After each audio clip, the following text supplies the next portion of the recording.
Welcome to Small Biz Matters with Alexi Boyd. Whether you're listening live on the Community Radio Network or via podcast, here's the show where you learn from experts, be inspired by journeys and discover more about making your small business a success. I'm Alexi Boyd, broadcaster, advocate and small business owner. Let's meet today's guests. So with more and more small businesses becoming fluent with social media landscape and all of its platforms, we find ourselves in a changing world where we used to dominate with thousands of views and now have become almost invisible. As a small business, you can drive competition to be driving you to be either unique, genuine, and clarify what you do for your clients, but it can also make you fearful of change. A dip in your engagement numbers can signal a change in the landscape. Perhaps a competitor is muscling into your territory and grabbing your likes or followers. So what can you do about it? Stella Gianotto is an expert in brand recognition, helping retail businesses increase market share by creatively using data to futurize their customer experience. And she's joining us today to explain the difference between differentiating or distinguishing and how you can avoid being a copy of a copy. Welcome to the program, Stella. Thanks for having me, Alexi. Very exciting. It's great to have you in the studio. I do love having live guests, of course, because it's great to chat to people, but also get to know them a little bit better. And that's what I think my Small Biz Matters listeners really enjoy, because it's all about the people in small business. I think you'll agree. You know, your branding, Absolutely. Who you are, where you stand, what you stand for is so important. And that's kind of what we're going to be covering today, which I'm really looking forward to this topic because I myself can learn, and I know everyone around us can learn as well. So let's begin by just thinking a little bit about, I guess, for want of a better purpose, let's talk about the definition of a brand. Why is it that small businesses should kind of be aware of that? Well, the definition of a brand essentially is it's what the consumer or your customer buys from you. So it's the emotional and the psychological relationship that your consumer has with your brand or your business. And the reason that it's become so much more important these days is because we're so saturated. There are so many competitors. There are so many competing brands. And really the brand is what is going to set you apart and from your competitors and help your end user, your client, to understand what it is that you do differently from everybody else. But it's hard, isn't it, at the beginning when you're starting out to really understand what your proposition is that's different. I mean, if you're a sort of someone in retail and you've got a shop, you think to yourself, well, at the moment I'm just kind of like all the other shops. Do you have to start out understanding fully what your brand is, or is it something that can develop over time? Well, I'll probably be crucified for this answer, but in honesty, no, you don't need to know all the facts. In fact, I kind of loathe these 20 and 30 and 40-page branding documents that say you must do this and you must do that. Essentially, you need to answer one question. It's the question I ask all of my clients, and that is, if you think about your consumer, what is it that you want them to know your brand for? Or how is it you want them to identify your brand with or as doing? And it can be a simple one-sentence response, and that's all you need to start with. Because once you have that, in absence of a USP or a mission statement, there's many different labels for all of these things. If you know what it is that your consumer wants or is looking for, then it makes communicating your brand, whether that's visually or tonally or through audio or video, that much easier.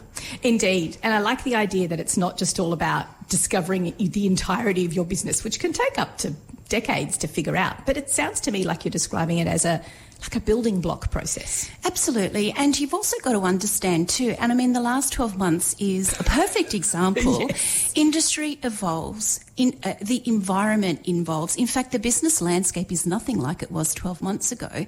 So your brand needs to have some flexibility for it to grow.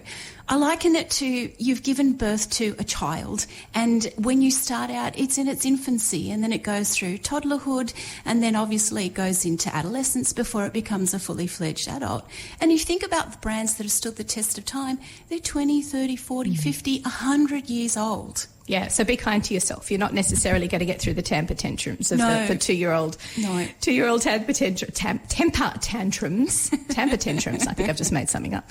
Right at the beginning of your business, and you need to be kind to yourself and gentle. But then, of course, you need to be ready. There is something we could go into a whole show about the resilience piece with your branding over the last 12 months. I mean, everyone's learned so much from that. Just briefly, what do you think from a branding perspective is something that every business could take away from the last 12 months? If there's anything that businesses can take away from the last 12 months, it's all the brands that stood up and showed their human side. That stood up and said, you know, we're putting our hands up. We don't understand what's going on. We're not quite sure what the future brings, but this is what we're going to do for you right now. We're going to change our product or our service to suit your lifestyle as it is in the current times. And so those brands that did that, they have prevailed. They didn't sink, they didn't go broke, and if anything, they've continued to evolve their product. In fact, some people gave quite a lot away because they knew that there were many people struggling financially.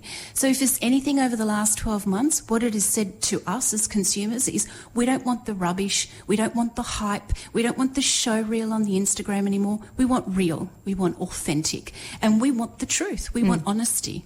And we want kindness as well. Yes, absolutely. And I think another thing that it's taught us because we're always consumers as well as businesses ourselves, and what it's taught us is that we can smell the bullshit.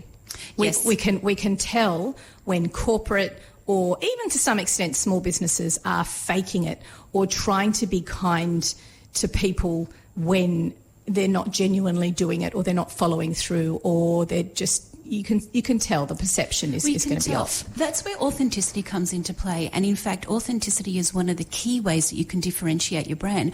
I mean, we only need to look at all of those lifestyle influencers, particularly the ones that have risen to fame through reality television, through that voyeuristic medium, and they're all out of work. Where are they? They don't stand for anything and they don't represent anything of value that we see of value today.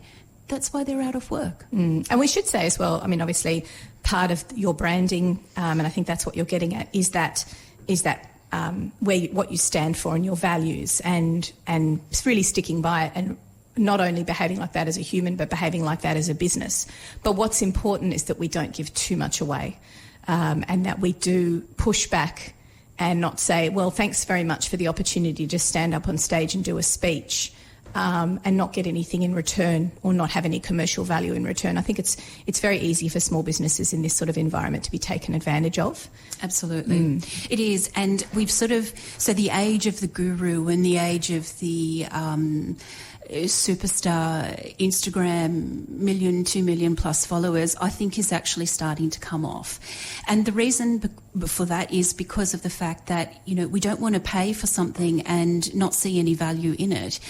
And the other reason for that too is that we want something that's more long-term, a lot more sustainable. And I don't just mean environmentally, I mean financially too.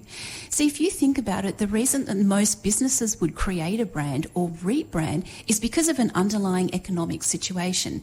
Basically, they've lost market share or they've lost business or they're just not getting the sales through. So they start to look at themselves and the first place they start with is their image.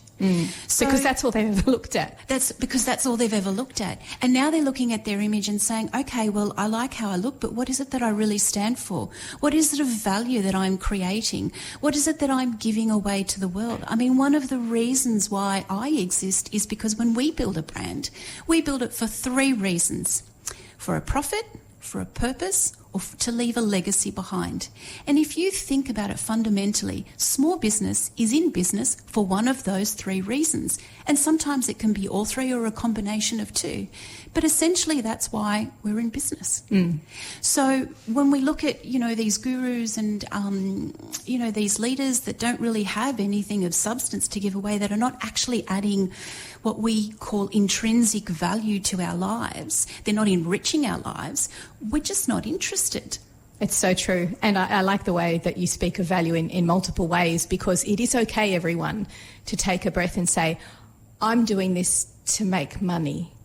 It's absolutely okay to say, I'm in business. I mean, let's look at McDonald's. You know, it is the greatest business in the world. It's okay to buy something for $1 and to sell it for $2. And be open about it. And we can name a number of different brands that we know are all about bringing value and disrupting markets to bring, you know, something of value. I mean, look at Virgin Airlines with their cheap airfares. You know, that's a classic example of we're in business to make money, and in doing so, for you as the consumer, we're going to save you some money. Just like it's okay to say we're in business because we've got a mission that we want to take globally. We've got a global movement.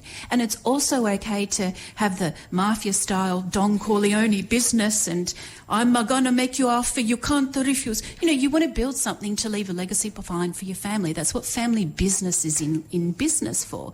They're all okay. Yeah. And whatever it is that your reason is, don't feel like you have to pivot in terms of your values, which is so important as well. So let's talk a little bit about what we're going to be discussing a little bit later in the program. So the definition of differentiation. Now, I'm going to admit when we talked about this, I thought, well, this will be an interesting discussion because what is it when you're thinking about branding to differentiate versus distinguish? And how do you make sure that you're not just copying what other people are doing? Well, there's a lot of copycatting. And let me say this from the outset, how many people have you seen copy Gary Vaynerchuk and desensitise the F word and tried to be like Gary V? There's only one Gary V. So that's a classic example of copycatting. Now, when it comes to differentiation, there are many different ways. We always stick with 14, and there's lots of different ways to do it. But the basic rule of differentiating your brand is to do something different or to be known differently from your competition. That's essentially what differentiation is. And there's lots of ways you can do that. You can do that by becoming an expert. You can do that by carving out a niche in the market. You can even do that by releasing a product and then expanding in that market. You can create emotional connections. You can be innovative. You can even create new markets. I mean, look at Elon Musk and SpaceX. Right? He's wanting to make space travel affordable for most people, bringing us a launch down from over $1 billion to a cool 15 to, 20,000 per person. All? Let me get my coin purse out. Sure, beats the hell out of going down the coast for a holiday. So essentially that's what differentiation is. Now, when we start talking about distinction with brands, what we're essentially saying is that not only has that brand differentiated themselves from that competitor, we know them so much more widely than the competitor. I'll give you an example.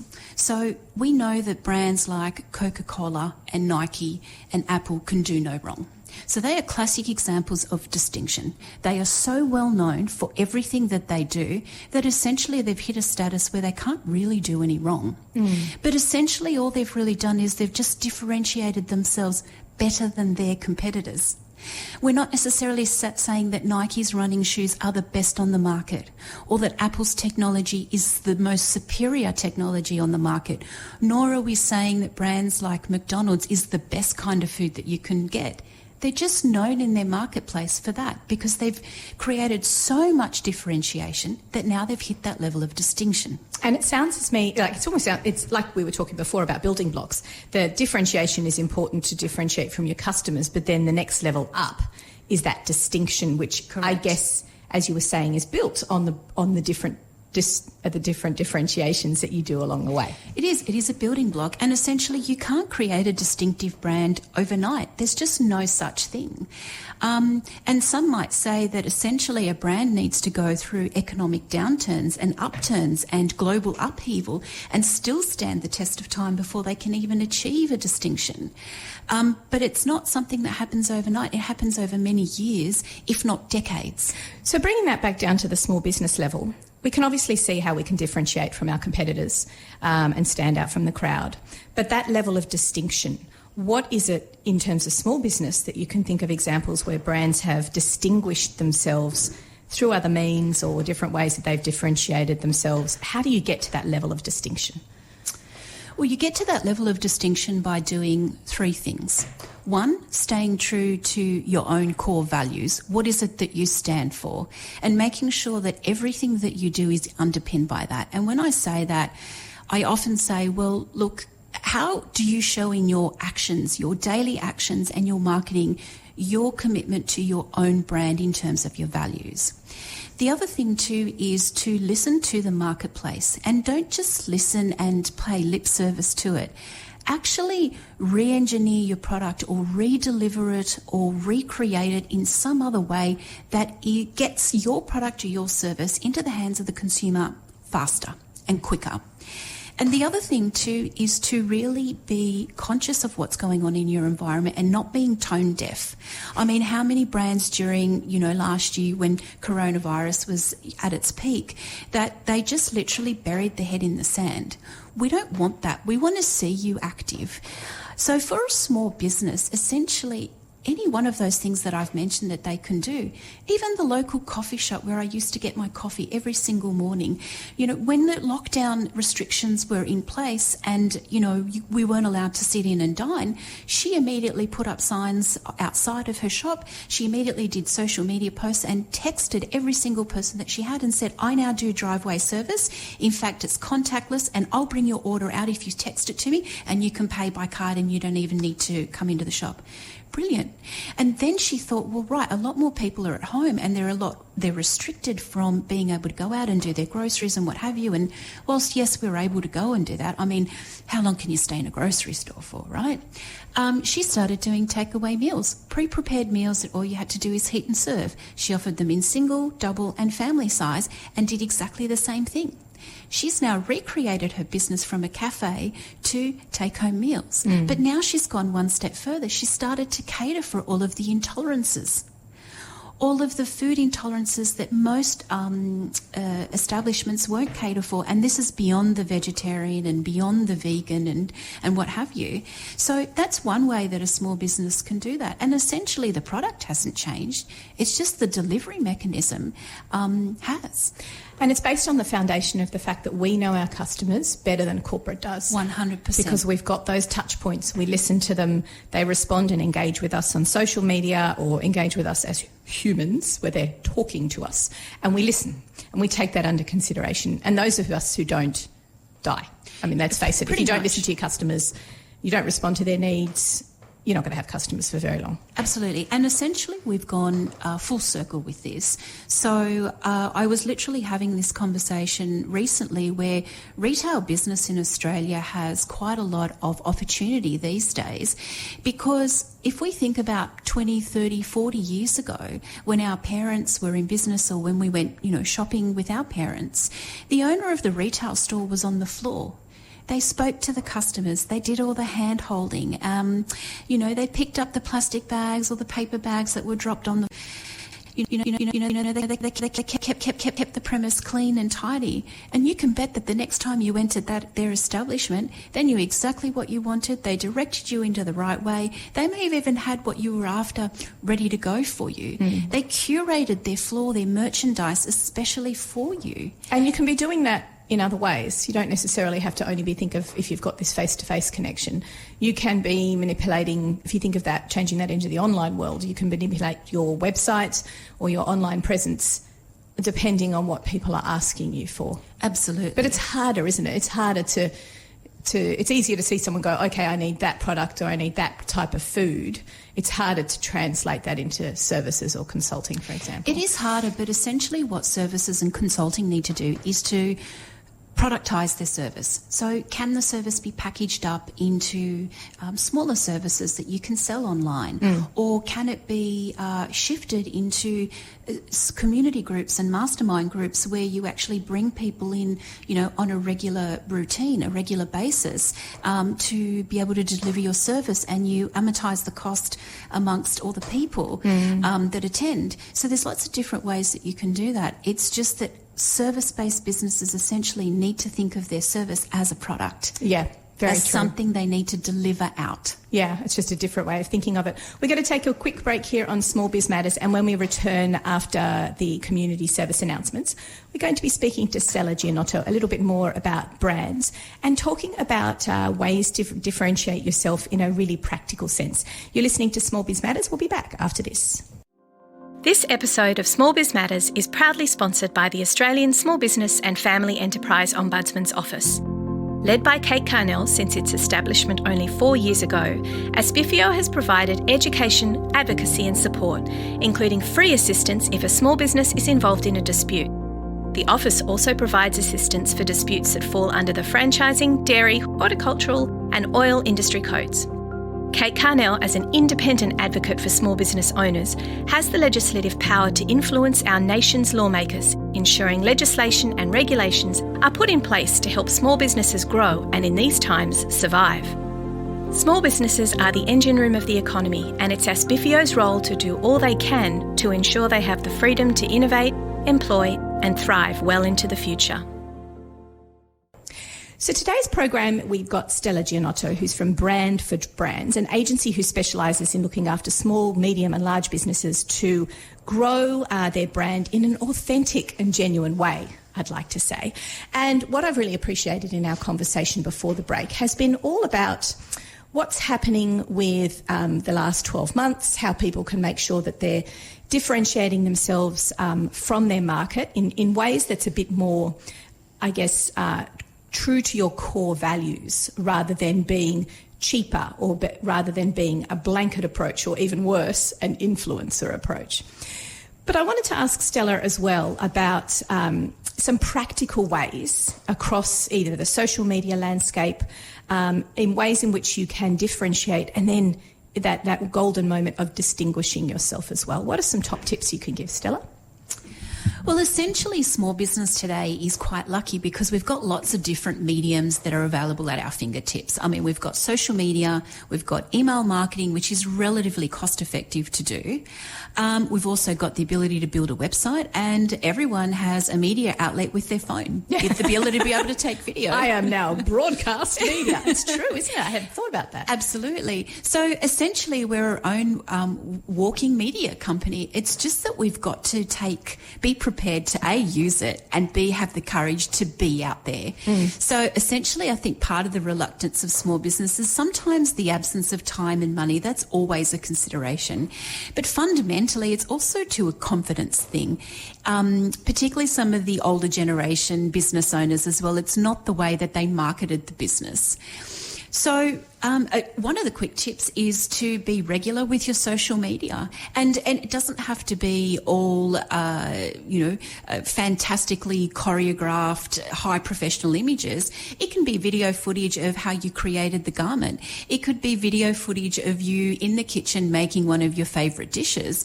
It could be a testimonial from somebody. It could be a quote from somebody that you find inspiring. It can be a snippet of perhaps a podcast or a radio show that you've recently been the guest on. It can even be shared posts from your clients that have either checked into your establishment or have purchased something from you and given you a great review. So there's some of the ways that you can easily use social media. And for those that are time poor, you don't have to create new content for every different medium. You can simply regurgitate it. And when I say that, if you're posting on LinkedIn on Monday, you can post on Instagram on Tuesday and Facebook on Thursday, and you can be on Clubhouse to do a Friday audio, and essentially it's all the same content. But you are talking about a daily thing, and that's quite overwhelming for small business that is so time poor. So how do you get around that in a practical way? So yes, it can be overwhelming, but this is where you need to be organised and pre-block your time. So one of the most efficient ways to actually do social media is the technique that we teach our clients, and that's to block out time. Once a month, twice a month, whatever regularity you find, and you block out 2 or 3 hours. You literally don't have any distractions, no phones, and you look at everything that you've got. You go through all of your photographs and you collate them. You have a look at any video or audio footage. You take a look at all the images that you've got, testimonials, examples of packaging, everything. And then you figure out, what could I say about this video? What could I say about that audio? And you literally create a list like that. So let's say, for example, you want to post 2 to 3 times a week. So in a month, that's approximately 20 to 25 entries. And you can easily do that in a couple of hours sitting. Yeah, and I think most of us are pretty au fait with the idea of creating a spreadsheet where you can list all of the photos that you've got. Absolutely. It doesn't matter how old they are. Guess what, people? They can't tell the date on a photo. No, not unless you list it. Yeah. And you say, and it's okay if it's old. It's okay to say, well, look, it's a flashback, or I was cleaning up and this is what I stumbled across, or this was so popular 5 years ago, I wish they would bring it back. It's okay. There are no rules when it comes to social media, despite what people may tell you. And from what I'm gleaning from what you're saying, it's that it's all about you just being yourself. Just being yourself, being able to actively promote what it is that you do in a non-sales manner. Yes. And giving people a glimpse into your brand's life. But you know what? I can, and I know you're going to say if you haven't got time, you can always outsource this and you can get people to help you. But I can tell when people have outsourced this. I can see when, say, an accountant has got someone who has barely met them doing their social media. It's like, well, it's just stock image after stock image after stock image with, information that's pulled out of what kind of the industry is talking about rather than what they're talking about. And I've said to them so many times, you're better off just going, oh, I had this client today, they made this mistake, and this mistake. Here's how I helped them solve it. It just requires a bit of thought. And I think that time blocking out is so important, because unless you allow yourself the time to think through this, you're not really going to connect with your true self. It's just going to be you skimming the surface anyway. No, you're not. And you're right. It is pretty obvious when you see those types of brands on social that haven't actually put the posts together themselves. You can tell. It basically smacks of inauthenticity.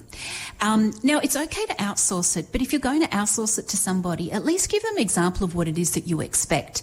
I like this kind of video. These are the types of images I like to use. These are kind of the words that I say. In fact, here's a podcast, or here's an audio, or here's a video I took of myself speaking. So you even understand the tone of language that you can do. I mean, it depends on the stage and the life cycle of business that you're at too. So I do have help creating my social media. However, I vet everything. And I often review posts and say, well, I wouldn't use that word, so let's change that. So even though people are putting together the content, it's still come from me. So it's still authentically me. And so I think that's the missing key for those that want to outsource it. Make sure that whoever you're getting to outsource it has something to work from. Yeah, give them a chance.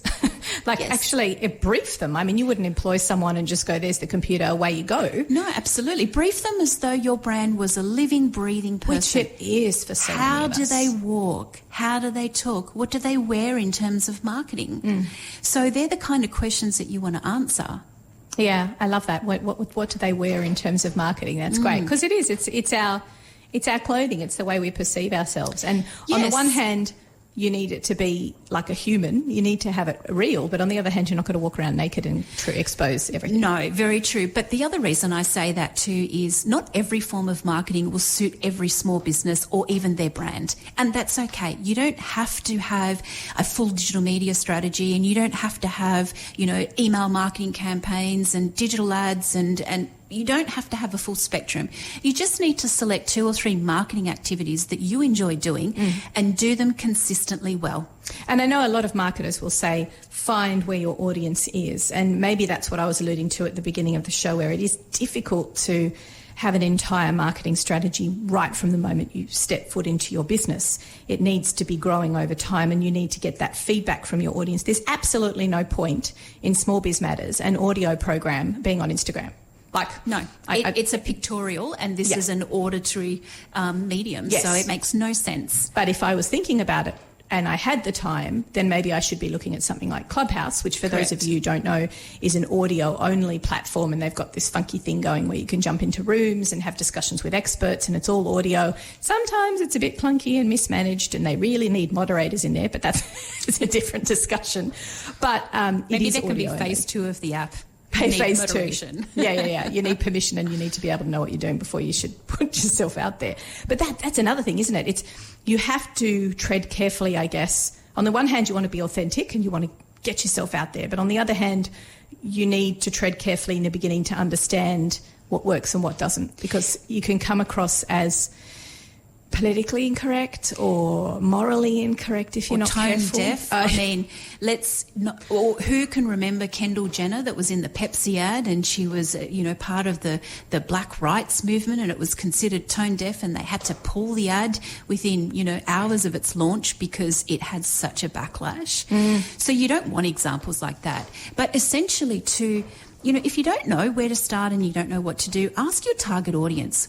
What do they do? Where do they go on the weekends? What do they do when they're not working? How do they shop? You know, what are some of their interests? And from that, you can garner where they'll be, i.e. they troll social media on a Saturday morning, or Sunday afternoon they download audiobooks, or they troll YouTube to learn something, or midweek they actually like to go out socially and, you know, they're subject to whatever media is available to them socially. That starts to give you an idea of where you can market and what forms or what mediums, because you've got some insight into where your target audience is going to be and what they're doing. The other thing to remember too is it's okay to fail forward. It's okay to make mistakes when you're doing marketing. In fact, that's the way that we learn. You know, if something doesn't work the first time, don't just give up. Sometimes it just requires some repositioning. Sometimes it was timing. Other times it can simply be the delivery mechanism. I've made colossal mistakes, many, but I also own them. I mean, how many times have you seen an email newsletter that goes out and then it's got a wrong fact or spelling mistakes in it? That's okay. Just own it. And do you think with the evolution, the small business evolution that was 2020, do you think people are becoming a little bit more kind when it comes to looking at errors? Because I think that's what Zoom's taught us, is that sometimes the audio doesn't work, sometimes you're on mute, sometimes, you know, your background looks a bit weird, and sometimes you've just got internet issues. And we've all become a little bit more, I guess, patient in that regard. Has that followed through to people's social media presence as well and being a little bit kinder? Yes. Essentially, if you think about it, the entire world has had what I call a humanity reset.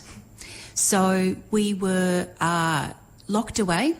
We had time to think about ourselves. We had time to think about our lives, what's important to us. And we spent a lot more time doing things with our family, whether willing or not, that really started to open our eyes. So we became less forgiving, or more forgiving rather, and we became less about this hyper-reality, extreme perfection kind of persona online. In fact, it's quite foreign to us now. I mean, point in case, how many people show up to a Zoom meeting now still in their pyjamas on the bottom half with fluffy slippers? You know, it's okay to sit and eat in a Zoom meeting now in front of people, and it's okay just to wear a T-shirt and look a little dishevelled because people don't care. I would disagree with that, because I still think that, you know, we still need to maintain our own presence, and for our own self-care, I think it's important that we present ourselves well. Yeah. But that's my personal opinion. So essentially, humanity the edge has just been taken off. We're kinder. We're a little bit more patient. We are a little bit more forgiving now because of the experience that we've all had. And no one was singled out because the entire world went through it simultaneously. Very so true. Yes, there's a lot of, you will have seen a lot of people jump off social media for a time being and using other marketing mediums. That's just because they're now concerned, well, if the social media platform or channel falls over, what kind of dialogue will we have with our target audience now? Yeah, I have noticed that, particularly with branding and advertising. It's, you know, we're seeing more flyers out there. We're seeing more people with something tangible to hand to their customers, or signage. I mean, signage companies and places like Quick Copy or Snap Printing, I mean, they've exploded with their business because people are 100%. saying, maybe I can't necessarily rely on this singular way to position myself. And they're back to differentiating as well. Correct. And that then comes back to the marketing mix. So the marketing mix simply is, what mix of marketing activities can you do to promote your small business and to promote your brand that is a combination of a couple of things. One, it's online, so it can be social media, or it can be email marketing, or it can be a YouTube channel. Two, something that's offline, meaning it's tangible and you've got to physically put something into the hands of people. And three, something that's a little bit more social, or that's in person, and you enjoy doing that. So whether that's hosting events, whether that's doing small tours, whether that's just getting together to break bread, it doesn't really matter. The point is that you want to mix, because if one medium falls over, you haven't lost your entire marketing channel. You've got others that brings in leads or generates business in other ways, in other forms.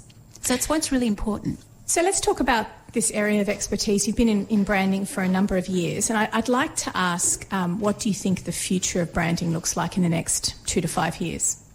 That's an interesting question. So essentially brands will go through what I call a rebranding or a redefinition process.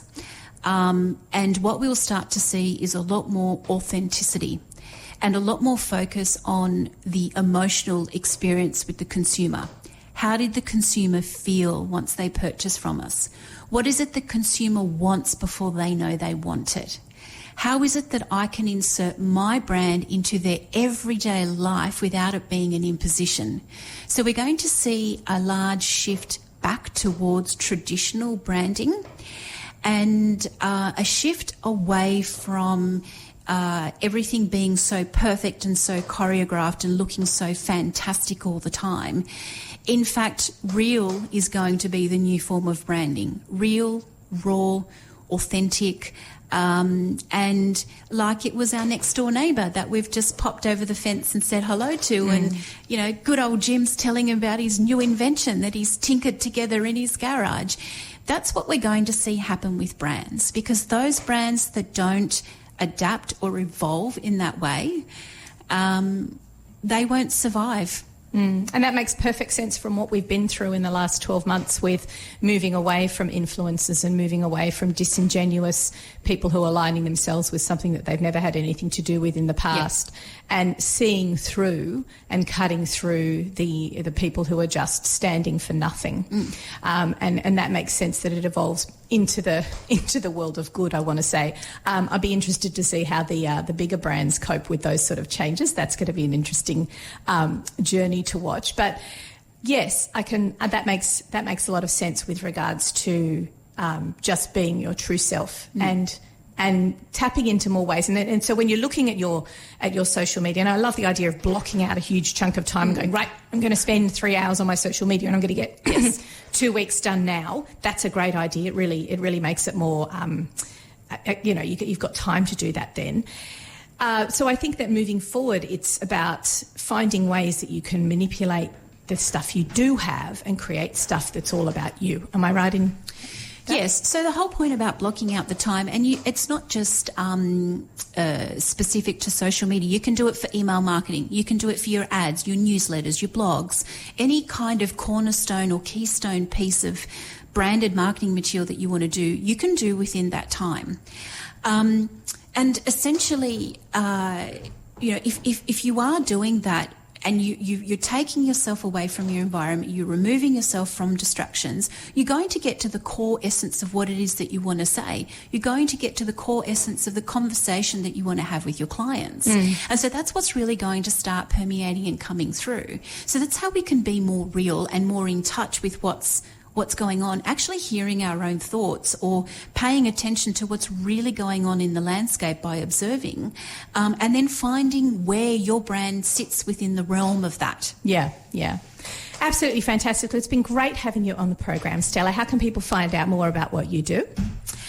You could follow me on social media. So Stella Gianotto, it's not a common name, so it is spelt phonetically.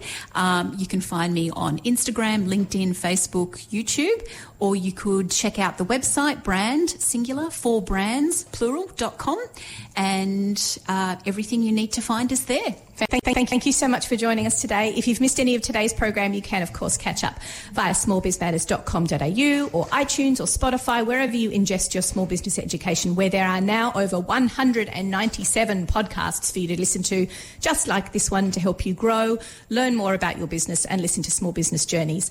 My name has been Alexi Boyd. I look forward to speaking to you all again next week. Hope you have a wonderful, productive week, and we will see you next week on Small Biz Matters here on Triple H 100.1 FM. This week's episode was proudly broadcast from Triple H Studios in Sydney, Australia, and sponsored by the Office of the Australian Small Business and Family Enterprise Ombudsman. If you've enjoyed listening, go ahead and give us some thank you stars on your podcasting platform. It would be much appreciated. Then head to the Small Biz Matters website, where you can listen to over 170 episodes, read more about our speakers, and find out how to become a media partner. See you all next time.